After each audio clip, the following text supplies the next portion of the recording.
In the heart of a frostbitten valley where the wind weaves ghost stories between the bare branches and snow rests thick upon the heathered hills, there lived a farmer named Edric, whose family endured the long medieval winter with grit worn smooth by time and tradition. And though their cottage was no more than a simple hut of timber and thatch held together with faith and frozen mud, it stood like a defiant stone in the face of the seasoned silence, its every beam darkened by decades of wood smoke and quiet prayers whispered beneath breath. Edric, once a strong man of 30 winters and now a weather-worn father of 4, had known no other life but that which turned with the soil and slept with the stars. And so when winter's breath first nipped at the hem of the harvest moon, he began the sacred preparation, stacking firewood like gold, lining the interior walls with sacks of dried straw, packing wool rags into cracks where daylight had once peeped, for he knew that warmth was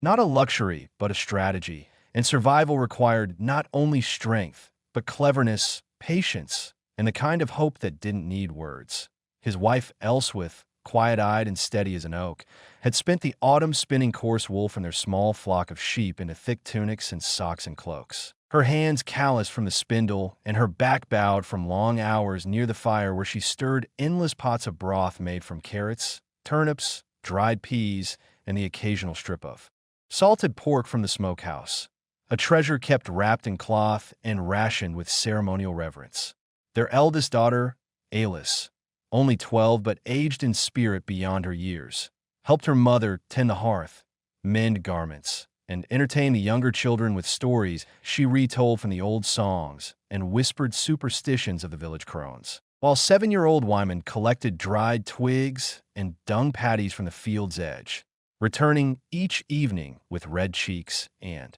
fingers numb, his small voice chattering with pride as he showed his day's haul. The twins, Hilda and Lef, barely 5 and full of the stubborn vitality of the very young, spent the coldest hours wrapped in the arms of their mother or beneath the woolen blankets sewn from scraps of generations past, drifting into dreams where the snow melted and the fields bloomed once more with rye and barley and bright yellow buttercups. And so the days turned like slow millstones, each nearly indistinguishable from the last, filled with the steady cadence of survival. Fetching water from the frozen stream by breaking its icy crust, checking traps for rabbits or birds, repairing worn boots with scraps of leather, tending to the animals in the lean-to stable where their solitary cow, their pair of goats, and their 3 chickens shared body heat and hay in a delicate balance of breath and instinct. At night, with the wind singing sad songs through the chimney and frost crackling along the window slits, the family would gather close around the hearth, Elswith humming low melodies to soothe the children, while Edric recounted old tales of the Green Man and the sleeping kings beneath the hill. And though their bellies often ached with hunger and their fingers stiffened from cold, they carried within them a quiet dignity, a deeply rooted faith that if they endured this night, and the next again, the thaw would come, and with it the birds, the buds, the bees, and the blessed return of color to the world. And so winter deepened, its grip tightening like a cold hand around the throat of the valley, and though the days crept on as slow and dim as candle smoke, Edric and his family held to their rituals with the same reverence one might offer to a sacred relic, each small task an incantation against the gnawing cold, each routine a tether to sanity and survival. Edric rose before the faintest blush of dawn, long before light touched the snow-laced treetops, and took to his morning rounds with methodical precision, first checking the lean-to, breaking ice from the animals' water troughs with the flat end of an old axe, rubbing warmth into the cows' ears, and whispering to the goats as though they might return the favor with loyalty or luck, and then, wrapping his wool cloak tight around his shoulders, he would venture beyond the tree line to reset snares, following animal trails etched faintly in the frost. Every bent blade of grass or tuft of fir clue, every empty snare a lesson in patience. And when luck favored him, he would return with a rabbit or a pheasant, and Elswith would greet the catch with solemn gratitude, gutting and cleaning the creature while murmuring a prayer to St. Cuthbert or whichever saint was said to look kindly on the hungry. Inside the cottage, The air was close with smoke and the tang of drying herbs that hung from the rafters, and Elswith's days passed in cycles of mending, feeding, teaching, and soothing her. Fingers always busy, twisting wool, stitching seams, chopping roots, and Alis remained her shadow, absorbing every movement, every choice, the cadence of womanhood unfolding like a quiet dance beside the fire, while Wymond, bold and tireless, had begun carving small figures from the bark of fallen branches, gifting each creature, wolves, birds, foxes, with names and whispered destinies, and the twins, small as they were, devised endless games with pebbles and bones, building little kingdoms in the dirt beside the hearth, where dragons and knights fought beneath the watchful eye of their mother's loom. And in the quiet of those nights, when the wind had calmed and the stars blinked cold and indifferent above the thatched roof, Edric would speak not only of legends but of memories, of the spring he first saw Elswith in the apple orchard, of the fire that nearly took their barn, of the laughter of his own father whose boots he still wore. Stories stitched with grief and wonder, and the children listened not for entertainment but for inheritance, taking into themselves the threads of a life that might one day be theirs to carry. And in this way, time moved not in hours or days, but in tasks, in tales, in the slow, soft thrum of hearts beating in unison against the silence of the snow-bound world outside. But even the most steadfast routines could not keep the shadows at bay forever. And as the moon waxed and waned behind veils of storm clouds, and the snow deepened to swallow the fence posts whole, there came a night when the wind carried with it more than frost.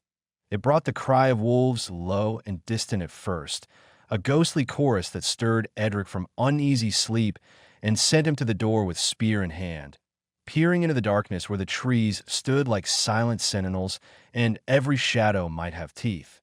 He stood there long and silent, listening, his breath fogging the cold air and the firelight behind him, casting his tall frame across the snow like an ancient rune. And when at last he returned inside, his eyes met Elswith's, and no words were needed. Both knew the danger had grown teeth, and so from that night forward, Edric and Alis took turns keeping watch, sitting close to the hearth with ears pricked for sounds that did not belong, while Elswith doubled the layers on the children and moved the animals even closer to the cottage wall, their warmth now more precious than gold. Food grew scarcer despite their best efforts, and there came days when even the traps yielded nothing, when the sky offered no sun, and the snow fell not in flakes, but in heavy sheets that swallowed the world whole. And Edric, whose hands had once pulled stubborn roots from thawed soil with the strength of youth, now used those same hands to portion out the last of the barley meal, to divide a single smoked fish into 5 equal bites, to draw a line in the dirt where no one would cross without sharing. And in these days the family grew quieter still, speaking only when needed, conserving not just food and warmth but breath, energy, hope. Yet even then, light would find a way through. On one such bleak afternoon, Alis found a blue feather in the snow, a rare sight that she brought to her mother like an offering, and Elswith, moved by its color, sewed it into the hem of Alis's cloak as a charm, declaring a sign of coming spring. And the children believed because they needed to, and because Elswith's voice, even at its softest, had always held the power of truth. Wymond, ever restless, began to invent songs of the sun's return and sang them beneath his breath as he helped his father mend a leaking roofline with bundled reeds, while the twins, too young to understand fear in full, played out endless dramas of pretend feasts and firelit dances in their shared blanket fort. And so they endured, not because the world made it easy, but because they refused to forget what it meant to be more than cold and hunger. They remembered warmth, laughter, the taste of blackberries, the feel of grass beneath bare feet, and they kept those memories wrapped tight around their hearts like another layer of wool. And in this way, through storm and silence, through fear and fleeting joys, the family held together, one breath at a time, one day at a time, until even the wolves, finding no weakness to tear into, faded once more into the forest from whence they came. And then, after so many days that time itself had seemed to lose its grip upon the earth, something changed. Not with noise or fanfare, but with the subtlest of shifts. A single morning when the snow no longer hissed against the thatch roof, but instead fell in softened flakes that landed like feathers upon the windowsill. And Edric, rising from his bedding with bones that protested each motion, stepped outside to find that the wind had stilled for the first time in weeks, leaving behind a silence so profound it rang in the ears like a forgotten song. And in that silence he could hear the muffled groan of tree limbs easing beneath their icy burden, the slow dripping of water from the eaves, and the distant, almost imaginary caw of a bird, a sound so alien after months of winter quiet that he froze in place, heart lifting and eyes scanning the pale sky until he saw it, a single raven wheeling overhead, black against the pearl-white dawn, a symbol not of death as the old tales might claim, but of life, endurance, a creature that had outlasted the storm and returned to mark the turning of the wheel. He did not call out to the others, but let the moment settle in his chest like the first embers of a rekindled fire. And when he returned indoors, he did so with the gait of a man who had just glimpsed tomorrow, and in the coming days those signs multiplied. Icicles wept themselves into puddles beneath the eaves. The goats bleated with more vigor and nosed at the snow for buried roots, and even the old cow gave a hopeful lowing as if remembering the green of spring past. Elswith, watching from the window slit, pressed her hand to her belly, thin though it was, and felt in its depths the steady strength that had carried her through every season before, a wordless confirmation that she too would rise with the thaw. The children, sensing the change in the air, grew louder, bolder, more themselves again. Wyman dared to walk farther toward the creek, testing the frozen crust of snow with each step and returning with tales of squirrels skittering through bare branches, while Alice began to gather the wool scraps with new energy, as though preparing for festivals yet unnamed. And even the twins, still wrapped in mismatched shawls and mittens, laughed more often, their games echoing off the cottage walls like bird calls returned to the forest.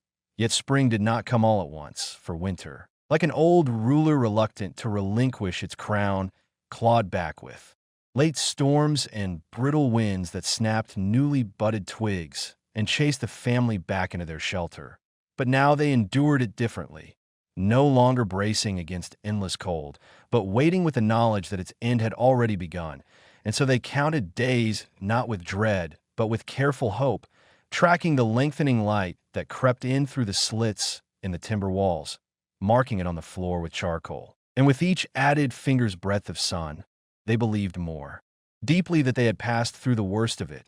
not unscarred, but whole. And in that belief there was power, the kind that built cathedrals from stone and coaxed seeds to sprout in hardened soil. And when at last the thaw truly began, first as a trickle through the thatch, then as a murmur beneath the frozen ground, they stepped out into a world not yet green, but softening, yielding, the snow shrinking back like a curtain pulled from a land, revealing beneath it not ruin, but resilience. The flattened stalks of last summer's rye standing like bones, yes, but also the first tufts of new grass pushing up in defiance, and Edric knelt there beside them, fingers brushing the damp earth as if greeting an old friend, and he smiled. Not broadly, not foolishly, but with a quiet depth that came from knowing exactly what had been survived, and beside him Elswith joined, her hands slipping into his without ceremony, without speech. For what could be said when the soil itself was speaking? Again, and behind them, the children danced in circles, leaving muddy footprints where once there had been none, their laughter rising like smoke into the waking sky. And the house that had held them through the long, dark season stood behind them not as a prison, but a monument, a place that bore witness to the fiercest kind of magic, the enduring love of a family who refused to let the cold claim them. And with the earth breathing once more beneath their feet, a new rhythm began to stir within the family. Not yet the full heartbeat of spring, but a cautious pulse, a steady return to life that demanded the same grit as winter's survival, but channeled now into action rather than endurance. For as the snow gave way to sodden ground and the last icicles fell like brittle glass from the eaves, Edric turned his mind to the fields, pacing their edges where frost still lingered in the shadowed furrows, testing the softness of the soil with his boot heel and marking with his eyes the places where drainage would be poor or roots might rot if planted too soon. And though the land had not yet warmed, he felt in its moisture the promise of yield, a dormant strength ready to rise again if coaxed with care and labor. So he sharpened his tools on the flat stone behind the house, the rasp of metal against rock filling the air like a forged bellows, each stroke a statement of intent. While Elswith began to unroll the small caches of dried seed they had saved from the year before, beans and peas, barley and leeks, and the precious kernels of rye, unwrapping them from cloth bundles tucked safely behind the hearth, her hands moving over each grain as though counting blessings rather than provisions. For she knew the worth of every seed in a way no one who hadn't faced starvation could understand. And even as she counted, she whispered old words, part prayer, part ritual, half remembered from her grandmother. Words that made no sense in the tongue of today, but carried in their syllables the weight of generations who had done the same. And Alice, now almost 13, stood taller with each passing day, her limbs growing lean from the toil of winter and the early chores of spring, and she began to assist her father in the yard, learning to recognize the good earth from the clay, to drive stakes for peas and clear last year's debris without disturbing the delicate shoots already nudging through the loam. Her brow often furrowed with the seriousness of someone who sensed her childhood, slipping away like thaw water down the hill. Wyman, too, took on more, now tasked with helping tend the animals more fully, brushing the goats to loosen the thick winter undercoat, scraping dung from the shed floor, and hauling buckets of water that now flowed more freely from the creek, where the ice had cracked and receded, leaving behind eddies and pools alive with movement, a sight that thrilled him to the core. For he had half believed the stream might never run again, and he would crouch beside it after chores, hands in the mud, whispering to the frogs and minnows like they were returned friends. The twins, Hilda and Lef, still young enough to play more than work, were given tasks disguised as games, scattering straw in the goat pen, chasing the hens gently back into the yard, helping Elswith shoo crows from the seed stores with claps and shouts and wild waving arms, their laughter punctuating the air like birdsong and reminding all who heard it that the true season of rebirth had begun. Yet the land was not without its perils, for with the thaw came the damp, and with the damp came sickness, first as a cough in Lef's chest, then as a fever that crept slow and hot through his small body. And while they had faced winter's fangs without flinching, this sudden invisible enemy struck at the heart of them all with new fear, for illness was a foe more cunning than frost, and Elswith sat beside the child day and night, bathing his brow with vinegar cloths and feeding him spoonfuls of thyme-infused broth, her voice a steady hush of lullabies and assurances even as her own eyes grew red from worry and sleeplessness. Edric, helpless in the face of fever, turned his anxious energy to gathering herbs and bark from the woods beyond the field, walking farther than he had in months, drawn by memory to an old crone's tale of willow bark tea and yarrow poultices. And when he returned, soaked and mud-splashed, he brewed the bitter concoctions himself, hands trembling, slightly as he passed the steaming cup to his wife. For days they waited, the household quieter, even the animals seeming to sense the fragility of the moment. And then, on a morning when the sun broke golden through the mist and lit the inside of the cottage like stained glass, Lef opened his eyes with clarity, his fever broken, his first words a soft plea for honeyed bread, which Elswith answered with tears and laughter and a kiss upon his burning cheek, and the entire house seemed to exhale. A single long-held breath finally released. In the days that followed, life resumed not as it had before, but deeper somehow, richer, their gratitude woven into every task, every meal, every sound of footsteps on thawed ground, and they pressed forward with their planting, with their mending, with their living, each day drawing them closer to the green explosion of high spring. And in the evenings, when the light lingered longer and the wind no longer howled but hummed, Edric would sit at the door, his youngest son now asleep in safety, his family around him, and he would carve small wooden tokens, birds and beasts, flowers and suns, not for trade or need, but simply because his hands needed to make something beautiful, something that said we were here, we endured, we remember. As the days grew steadily longer and the sun's warmth softened the earth, Edric found himself increasingly drawn not only to the soil, but to the horizon beyond the familiar hills, a place he had rarely considered except as a distant line where sky met land. Yet now, with winter's harsh grip loosening, his thoughts began to wander toward what lay beyond, wondering what other families like his endured in their own hidden corners of this vast, unforgiving landscape. And this restlessness was a new sensation, a quiet ember glowing in the hearth of his mind, urging him to dream beyond survival, to hope for renewal not only in the fields but in life itself. While at home, Elswith's hands remained ever busy, kneading bread from the last stores of flour, weaving simple baskets from pliant willow branches harvested near the stream, and stitching patches on the worn garments of her children with the practiced ease that only years of necessity could bring. Alice, growing into her strength and responsibility, began to rise before dawn to help her mother, their footsteps quiet against the cold stone floor as they moved through the dim cottage, the smell of rising yeast and wood smoke filling the space between whispered prayers and careful movements, while Wyman took more delight in the return of the world's sounds. Bird calls sharp against the fresh morning, the soft rustle of leaves as the first wildflowers emerged timidly from beneath melting snowbanks. And with wide eyes, he catalogued each change, as if by naming the new world he could hold it steady, keep the promise of spring from slipping away like a dream.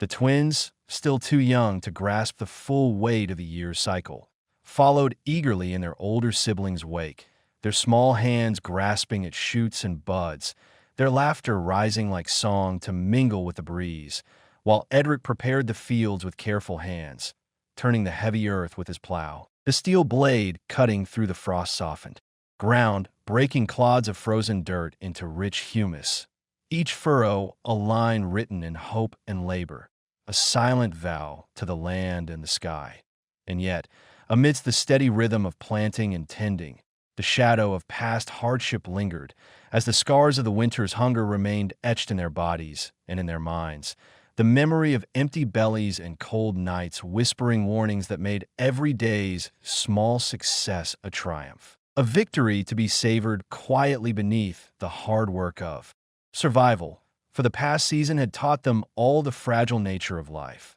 the way it could be stripped away with ruthless speed, leaving only raw endurance in its place. And so each sprouting seed, each healthy shoot, each birdsong was a miracle to be honored with sweat and song. And as the family worked side by side, the world around them blossomed cautiously, fragile green breaking through brown earth, buds swelling and then bursting into shy flowers that nodded their heads in the spring breeze, while overhead the sky stretched wide and blue,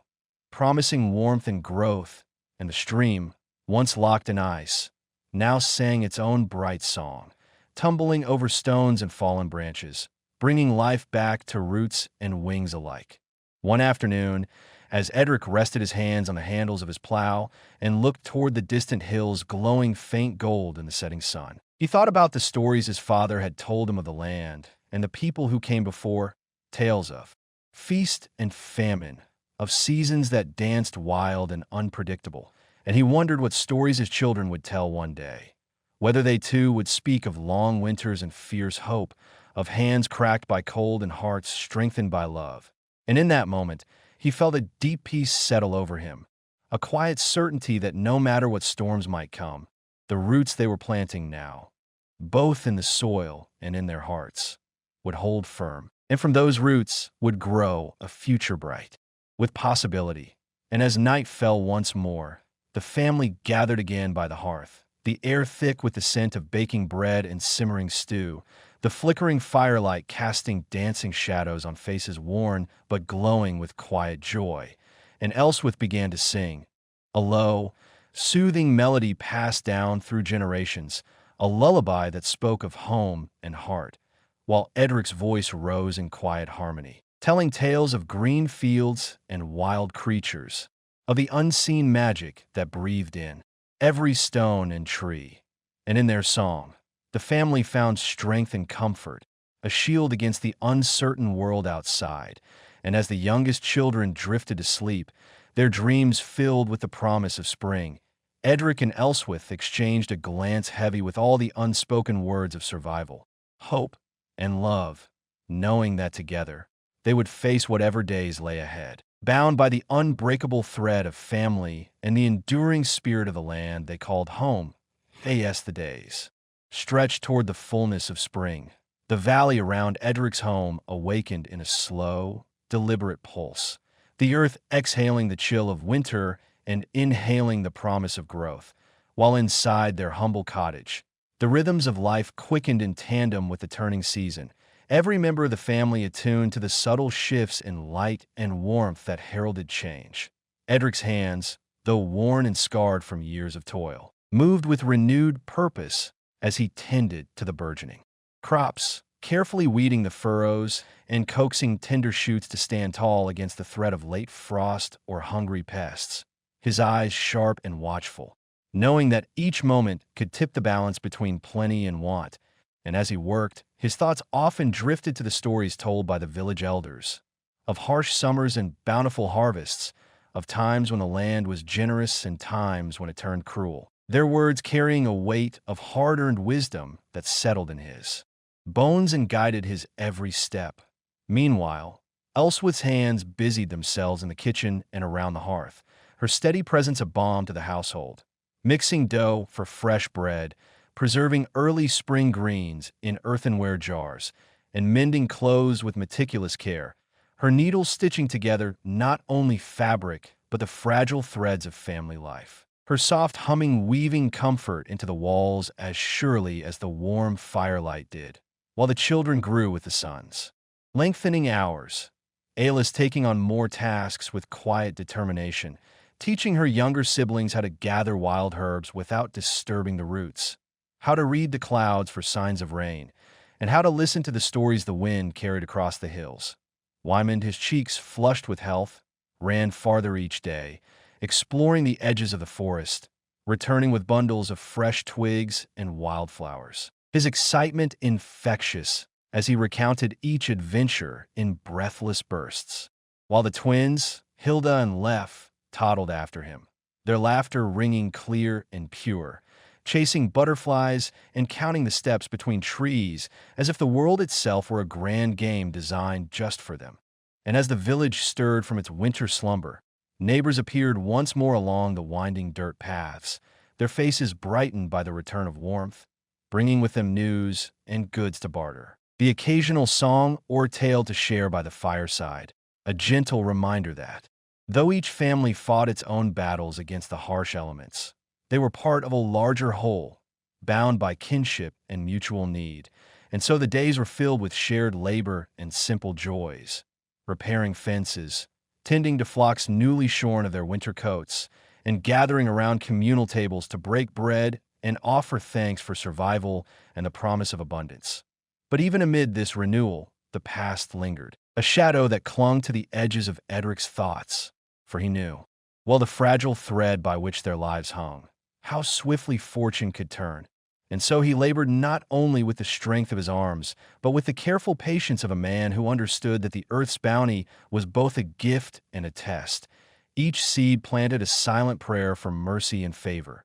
And as evening fell, the family once again gathered beneath the low beams of their cottage, the soft glow of the fire mingling with the sweet scent of herbs drying on strings hung near the rafters. While Elswith's voice rose in song, the melodies ancient and familiar, threading through the air like a warm embrace, and Edric shared tales of the changing seasons, of birds returning from distant lands, and the first stirrings of life beneath the soil, weaving lessons of resilience and reverence into the fabric of their bedtime ritual. And as the children's eyes grew heavy with sleep, the quiet hush of the valley settled in, wrapping them in the promise of another day, a fresh chapter in the endless story of survival and hope written by those who live close to the land. And in those still moments, with the stars bright beyond the small window panes and the soft breathing of his family around him, Edric felt the weight of time pressing gently upon him. The knowledge that this life, hard and unyielding though it was also a precious inheritance, a legacy of endurance and love, and he vowed silently to keep it safe, to nurture it with all the strength he had left, so that one day, his children and their children after them might know not only the struggle, but the joy of a land well tended and a family held close through all seasons of hardship and grace. As the cycle of days turned toward the fullness of spring, and the valley slowly shed the lingering chill of winter's grasp, the world outside Edric's cottage began to shimmer with life anew. The thawing streams gurgling with the promise of growth, the woods whispering with the stirrings of creatures emerging from their long slumber, and the fields, once bare and stark beneath winter's weight, now clothed in a tender green that stretched toward the sky with shy determination, while inside the humble home, the pulse of life beat steadily onward, a quiet testament to the resilience that bound this family to the land and to one another.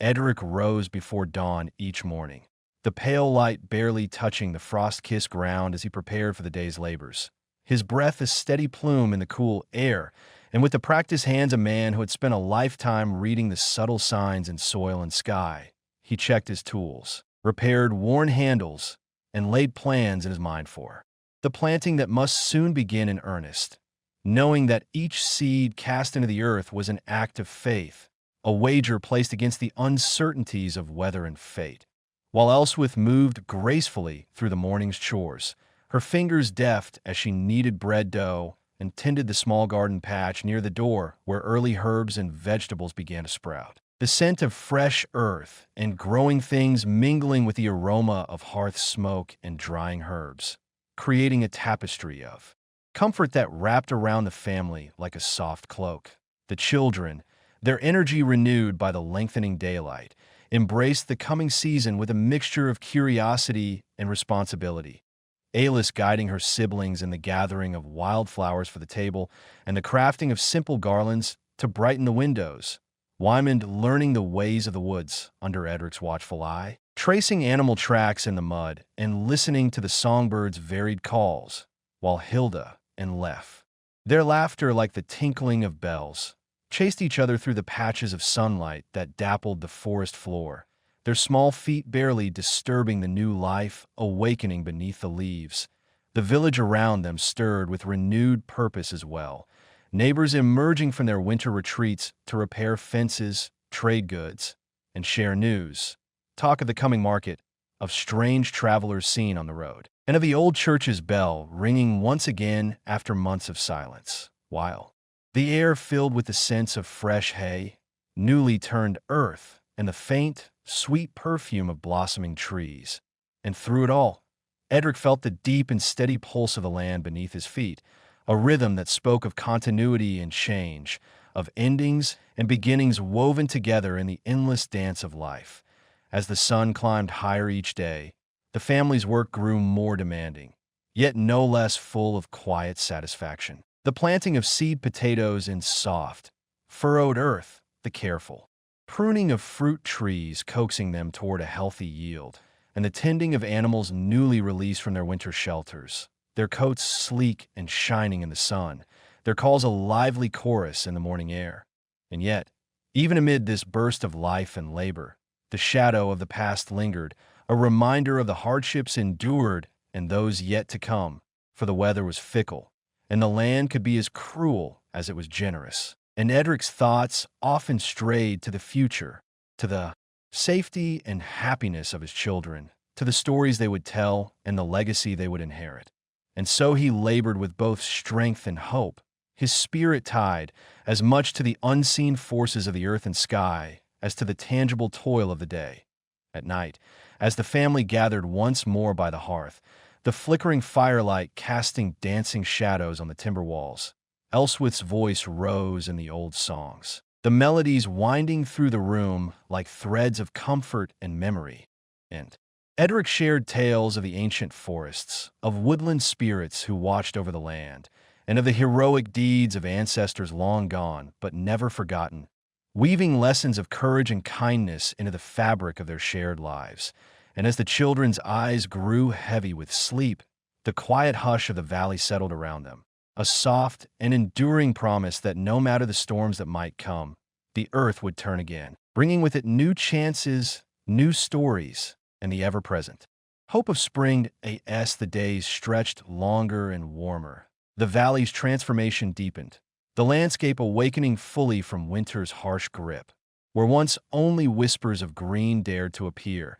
now a vibrant tapestry of grasses, wildflowers, and budding trees unfurled beneath an endless sky painted with soft hues of dawn and dusk. And within this blooming world, Edric's family found their rhythm anew, a harmony woven between the steady demands of farm life and the quiet joys discovered in small moments shared. Edric, his hands calloused yet gentle, moved from task to task with a patient determination born from seasons of learning the language of the earth. Watching as tender shoots broke soil, feeling the rich scent of rain-soaked ground, and gauging the weather by the shifting clouds and the songs of swallows darting above the fields, his heart both heavy with responsibility and lightened by hope. While Elswith's presence was a constant balm, her laughter like a soft breeze among the tender shoots of the family's dreams, as she nurtured the children and tended the hearth, weaving comfort into their days with bread baked golden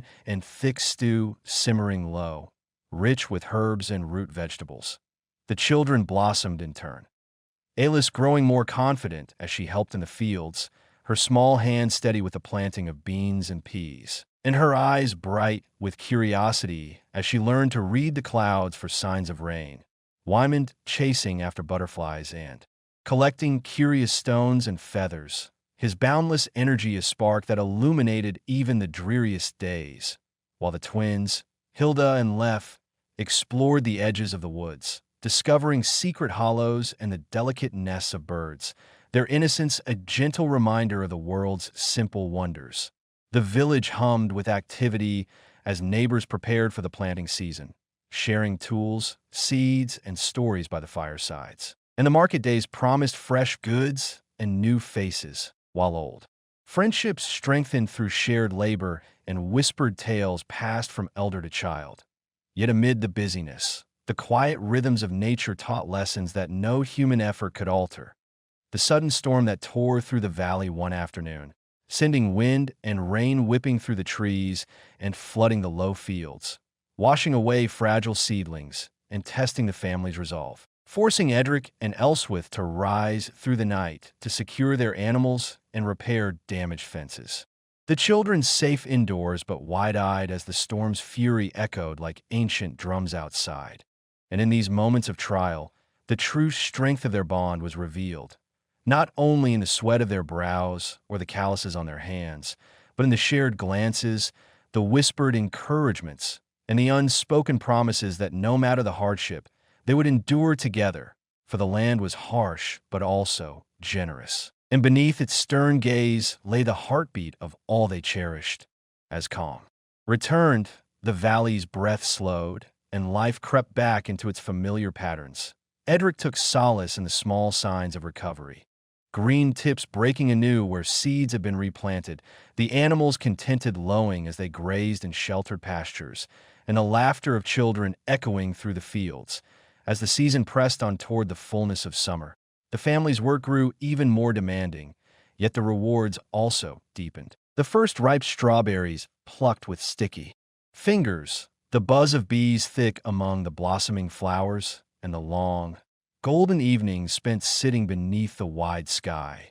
sharing stories and dreams as fireflies blinked like stars come to earth. Through all these days and nights, the bond between Edric and Elswith remained the sturdy heart of their home, their hands often meeting in silent support, their eyes sharing the quiet gratitude of two souls intertwined by love and shared history. While the children grew more certain in their place within this world, learning the old ways while dreaming new ones, each day weaving threads of resilience, hope, and quiet joy into the fabric of their lives. as the valley around them thrummed with the endless dance of growth and change. A reminder that life, no matter how fragile, always finds a way to endure. As summer unfolded its full glory across the valley, the days stretched endlessly beneath a sky painted with brilliant blue and crowned with clouds that drifted lazily like ships on a tranquil sea.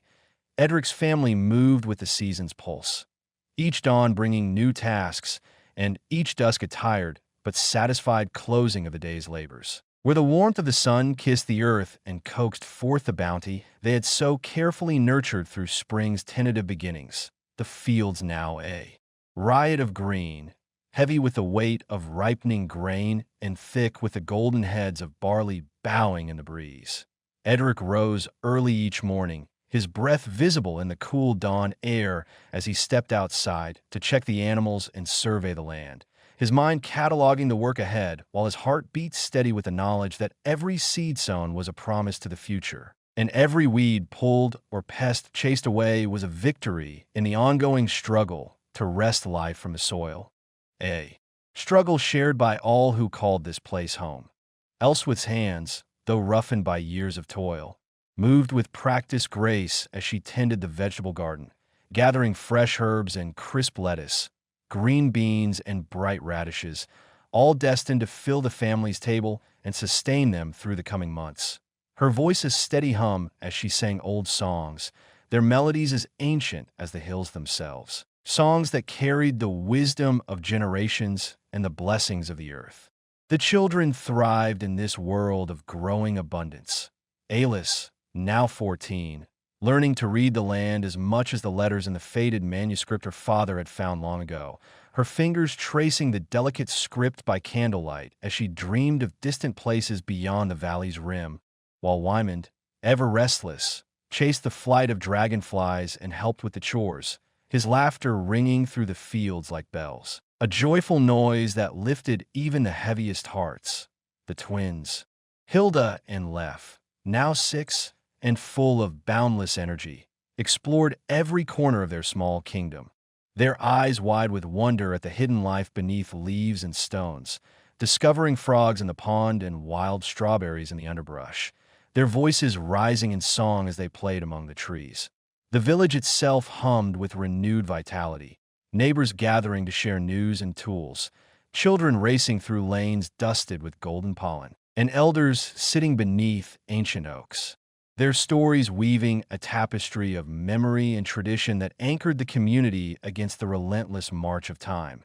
Yet amid this season of plenty, Edric remained vigilant, knowing well that the earth's generosity was fleeting and that the harsh hand of winter would return, bringing with it the bitter cold and long nights that tested the mettle of even the strongest souls. And so preparations began anew. Barns were repaired, grain carefully stored in cool cellars, and smokehouses tended, to preserve the precious meat that would sustain them. As the sun dipped low each evening, casting long shadows across the fields, the family gathered around the hearth, their faces glowing in the firelight, as Elswith wove tales of heroes and spirits. And Edric spoke of the old ways, reminding his children that survival was as much about heart and spirit as it was about strength and skill, that the land and sky spoke a language only those who listened closely could understand, and that in their unity lay their greatest power. And so the days passed, rich with the scent of wildflowers and freshly turned earth, alive with the promise of harvest and the quiet joy found in the simple act of living together beneath the vast, eternal sky, a testament to resilience, love, and the enduring spirit of a family bound not only by blood, but by the unbreakable ties to the land they called home. As the golden hues of late summer began to mellow into the softer tones of early autumn, a subtle shift brushed through the valley, an almost imperceptible slowing of the world as nature readied itself for the coming rest. And Edric's family, steeped in the rhythms of the earth, sensed this change in the way the light softened over the hills and the air cooled just enough to hint at the long winter ahead. The harvest, which had filled their days with frenetic energy and their barns with a bounty of grain, vegetables, and preserved foods, was drawing to a close. And with it came a new kind of work, one that required patience, careful tending, and the slow, deliberate winding down of summer's wild rush, a time to repair tools, mend fences, and prepare their home against the inevitable chill that would seep into every corner of their simple cottage. Edric's hands, though worn and scarred from years of labor, moved with steady purpose as he labored beside neighbors in the fields and woods, sharing the heavy burden of gathering last apples from the trees and stacking wood for fires that would burn deep into the night, each log a small shield against the cold that would soon return. And in these moments of communal toil, the bonds of their village life strengthened, woven through shared sweat, laughter, and the exchange of stories whispered beneath the fading light. Elswith, ever the quiet heart of their household, busied herself with spinning the last of the wool harvested from their flock, her fingers deft as they twisted the coarse fibers into yarn, preparing garments thick enough to ward off frostbite and soft enough to comfort aching limbs, while her mind tended to the rhythms of daily life. Meals simmering on the hearth, children schooling by candlelight, and prayers murmured for health and protection. Alice, now blossoming into a young woman, took on greater responsibilities, guiding her younger siblings through the tasks of the day and reading aloud from the small collection of worn books they treasured, stories of distant kingdoms, ancient myths, and wise elders, whose lessons echoed the realities they lived by. Her voice a steady beacon in the long evenings as outside the wind began to whisper through the bare branches and the first frost painted the windows in delicate patterns. Wymond, growing stronger with each passing season, found joy in the simple wonders of the world around him. The crackling of leaves underfoot, the flight of crows silhouetted against a fading sky, and the quiet companionship of the animals he cared for, his boundless curiosity, tempered by the lessons his father taught about respect and patience. The twins, Hilda and Lef, ever inseparable, found magic in the shifting landscape, their imaginations painting stories on the canvas of fallen leaves and early dusk, while their laughter mingled with the soft calls of owls awakening to the night. As daylight dwindled and shadows lengthened, the family drew closer around the hearth, where warmth and light battled the encroaching darkness, and stories became their refuge, tales of endurance, hope, and the wisdom passed down through generations, each narrative a thread stitching them tighter against the cold and uncertainty of what was to come. Yet despite the growing chill, there was an undercurrent of calm determination flowing through their days, a knowledge rooted deep in the marrow of their bones that survival was not merely an act of enduring, but one of embracing the cycles of life, understanding that each season held its own gifts and trials, and that the strength of family and community was the truest kind of shelter against the harshness of the world. And so,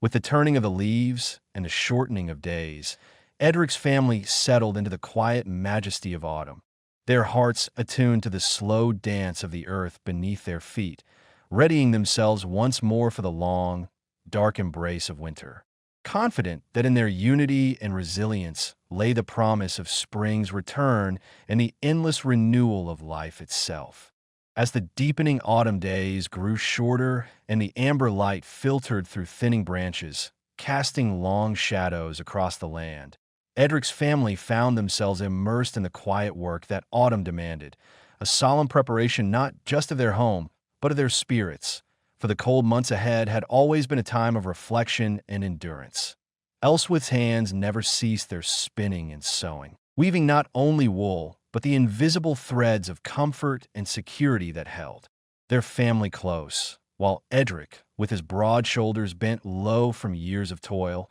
spent long hours in the fields gathering the last of the root vegetables, carefully storing each in earthen pits lined with straw to keep them safe from frost. The children, too, adapted to the changing rhythm.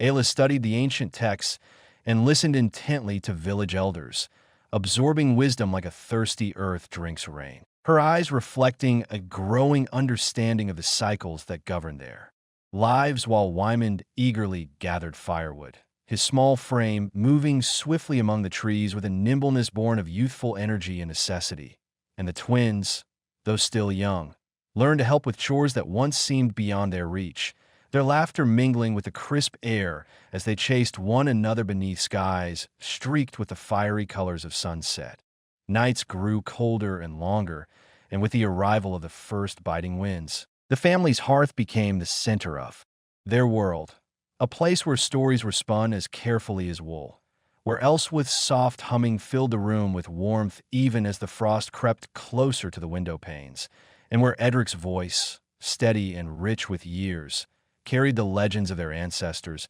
reminding the children of the strength that lay in endurance and hope.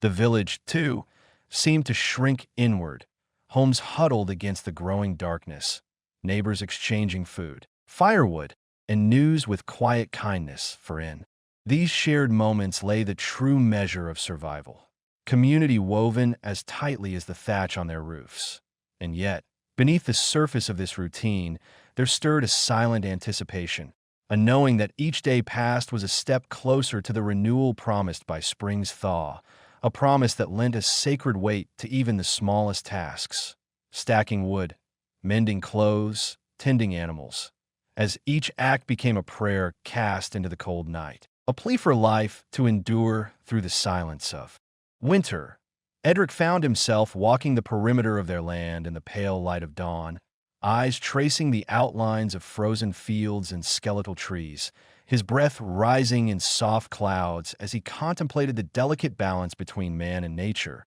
his thoughts drifting to the future, how his children might carry this legacy forward, weathering storms both literal and unseen, their lives shaped by the same soil that had nourished generations before them.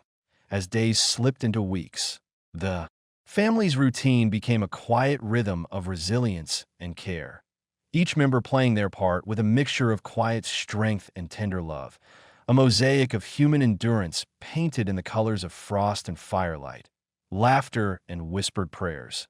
And so, in the heart of the fading year, beneath skies heavy with low-hanging clouds and the distant song of migrating birds, Edric's family embraced the slow passage of time, wrapped in the warmth of togetherness, grounded by the earth beneath their feet, and held steady by the unyielding hope that with each ending came the promise of new beginnings, a cycle eternal and profound, echoing through the ages like the steady beating of a drum in the vast wilderness of life. As the days turned ever colder and the grip of winter tightened its hold on the valley, Edric's family found themselves cocooned in a world both harsh and fragile, where every breath seemed to hang in the icy air like a fragile thread of life, and where the rhythm of their existence became a delicate dance of perseverance and quiet hope.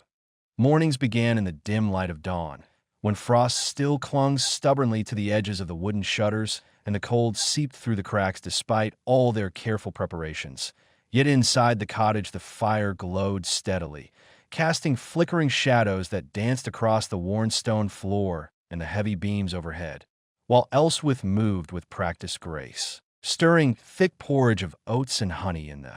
cast-iron pot, her eyes gentle but tired, reflecting the weight of many winters past. Edric, already dressed in layers of wool and leather, set about his daily chores with a measured determination, checking on their livestock, an old cow, a handful of goats, and the chickens that clucked softly in their coop, ensuring they had enough feed and water despite the frozen streams and snow-packed fields. His fingers numb but steady as he repaired broken fences with rough-hewn planks, mindful that every barrier kept the precious animals safe from the prowling wolves that had grown bolder with hunger. The children, too, adapted to the harshness of their surroundings, Alice with a fierce quietness in her gaze, reading by the firelight as the cold pressed close to the windows, her mind filled with dreams of far-off lands and stories of courage, while Wyman's cheeks were perpetually rosy from his errands through the snow-laden woods, collecting kindling and watching for tracks in the white blanket that covered the earth, ever curious and eager to prove himself useful. And the twins, Hilda and Lef, wrapped in layers of woolen blankets, found their joy in the small miracles of the season, tracing patterns in frost, listening to the crackling fire, and resting their heads against their mother's lap as she sang lullabies learned from her own mother's lips long ago. The village, though small and scattered, was bound together by this shared struggle, neighbors leaning on one another, in ways both practical and unseen, exchanging morsels of preserved food, sharing stories to lift weary spirits, and keeping watch in the long nights when the wind howled like the voices of ancestors past, reminding all of the thin line between survival and surrender.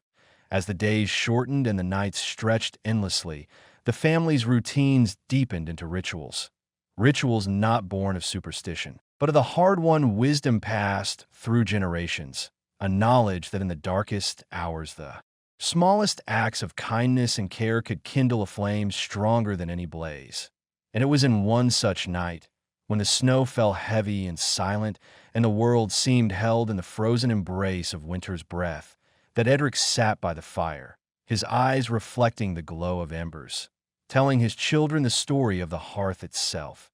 the sacred flame that not only warmed their bodies, but connected them to all who had come before, a symbol of life, endurance, and the unbroken thread of family. As his voice wove through the stillness, the children listened, their imaginations carried away to a time when giants walked the earth and stars whispered secrets to those who would listen, a time when the land itself was alive with magic and mystery, and where every hardship faced was a step toward the dawn of new beginnings.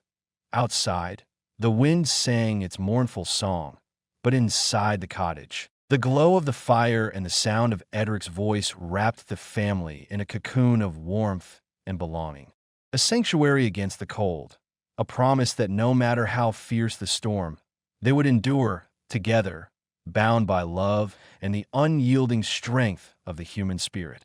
And so the long winter stretched on, a tapestry of days woven with patience, courage, and quiet joy, each moment a testament to the resilience of a family whose roots ran deep into the soil of their ancestors, whose hearts beat steady beneath the weight of snow and stars, holding fast to the hope that beyond the frozen horizon lay the promise of spring, and with it, life anew. Winter pressed on relentlessly, and the valley around Edric's humble cottage seemed caught in a timeless slumber where the sun barely crept over the distant hills before retreating behind heavy clouds, casting a pale, muted light that turned the snow into a vast, unbroken sea of white. And in this frozen world, the days passed slowly, measured in the quiet footsteps of the family moving through their routines with a steadfast grace born from years of hardship. Each morning, Edric rose before the first light, his breath misting in the cold air as he stepped outside to check the traps set the night before, hoping for a rabbit or a hare to add a welcome morsel to their sparse provisions. His hands working with practiced skill as he mended snares and inspected the snow for signs of wild game. While inside, Elswith tended the hearth, coaxing warmth from the flickering flames and stirring thick stews simmering gently in iron pots hung low over the fire, filling the cottage with a comforting sense of herbs and root vegetables carefully preserved through the autumn. The children, though restless beneath layers of wool, found their own ways to pass the long hours. Alis, now more adept at sewing and spinning, crafted warm mittens and patchwork blankets from scraps of cloth handed down from neighbors or gleaned from old garments, while her fingers moved with a quiet determination that belied her youth. And Wyman spent his days exploring the edges of their small world, fascinated by the patterns etched into the ice, the delicate crystal formations that caught the light like shards of glass, and the occasional tracks of a fox or badger that promised life still stirred beneath the snow. The twins, Hilda and Lef, though still small, began to understand the rhythms of the season, their laughter like bright sparks in the dimness as they played quietly by the fire, their dreams filled with visions of spring flowers and warm sunlight, dreams nurtured by their mother's gentle lullabies and the stories Edric shared each evening, stories that spoke of courage and hope, of enduring hardship and the rewards found in the patient turning of the seasons. Outside, the world was harsh and unyielding. The frozen earth cracked beneath the weight of ice and snow, yet even in this desolation, life persisted. The hardy, evergreen trees stood sentinel against the cold, their dark needles dusted with frost, and the occasional call of a crow or distant howl of a wolf echoed faintly through the stillness, reminders that the wild held sway beyond the fragile walls of their home. Within the village, the sense of community deepened as neighbors exchanged what little they had, firewood stacked carefully by doorways, salted meat shared sparingly but with open hands, and whispered prayers offered for protection against the bitter cold and the unseen dangers lurking beyond the edge of the known world. And so the family lived each day wrapped in the quiet miracle of survival, finding warmth not only in their hearth but in the bonds they shared, in the stories passed from father to children, mother to daughter, in the simple acts of care and love that made the bitter winter bearable. It was during one of these long, cold nights that a harsh wind swept down from the northern mountains, rattling the shutters and sending a swirl of snow against the window panes. And Edric knew that the storm would test their strength as never before. Yet even as the wind howled, he gathered his family close, his voice steady as he reassured them that together they could face whatever darkness the winter brought, for in their unity lay a power as enduring as the earth beneath their feet, a hope that no storm could extinguish. And so, with the fire crackling bright against the gloom, the family settled into the long night, wrapped in blankets and the certainty of one another's presence. Hearts beating steady as the cold wind sang its relentless song outside, carrying with it the promise that beyond the frozen veil, spring awaited patiently, ready to bloom anew. Yes, the longest nights crept steadily onward. The frost thickened its hold upon the valley, turning every breath into a visible wisp of cold. Yet within the walls of Edric's weathered cottage, life pulsed with a quiet resilience that defied the relentless chill. Each morning dawned dim and gray, but the family rose with purpose. Elsith's hands never ceased their gentle ministrations to keep the fire alive, stoking embers into glowing warmth that chased shadows from the corners, while Edric prepared what scant provisions remained, carefully rationing dried meats and root vegetables, knowing every scrap counted, every moment measured against the slow passing of the winter's harsh grip. The children, now growing stronger with each day, learned the subtle lessons the season whispered, the patience to wait, the skill to mend, the courage to endure. And in their laughter between chores and lessons, there was a spark that promised life beyond the frozen months, a promise that filled the small home with hope despite the bitter wind that rattled the shutters and the deep silence that settled over the snow-laden fields. The village, too, bore the marks of winter's siege, footprints pressed deep in drifts where once green fields had flourished, smoke rising in thin, wavering columns from scattered chimneys, and the occasional murmur of voices as neighbors traded news or shared what warmth there homes could spare, a fragile network of human kindness holding fast against the cold. Edric often found himself standing at the doorway in the quiet moments between dusk and night, watching the swirling snowflakes descend like whispered blessings, his thoughts wandering to the coming spring, to the seed time and the promise of the earth's renewal. And in those moments, he felt the weight of generations before him, all who had faced such winters with the same steady heart, the same unyielding faith in the dawn. In the evenings, when the wind softened and the stars appeared, pale and distant but steadfast, the family would gather once more by the hearth, where stories wove together the past and the future, where Edric's voice carried the legends of their ancestors, the wisdom of the old forest, and the unbreakable bond of family, each word a thread stitching their souls together against the cold outside. Elswith's soft singing, mingled with the crackle of flames and the occasional sigh of the winter wind, became a lullaby that soothed the children into dreams filled with green meadows and running streams, dreams where the snow melted like forgotten sorrows and the fields blossomed bright beneath a generous sun. And when at last the thaw began, subtle and slow, the ice retreating from the edges of the frozen stream and the first brave shoots of green piercing the snow's white shroud, a quiet joy spread through the household. A joy tempered by the memory of hardship, but sweetened by the certainty of survival, of another cycle begun. Edric and Elswith, worn yet unbroken, looked upon their children with a tenderness born of shared struggle, knowing that these long months had taught them more than any summer's bounty could, that within the endurance of winter lay the roots of all strength, and with the first songs of returning birds and the gentle drip of melting icicles, they stepped forward into the promise of spring, carrying with them the legacy of their ancestors, the strength of their love, and the timeless hope that no matter how dark the night, dawn would always come.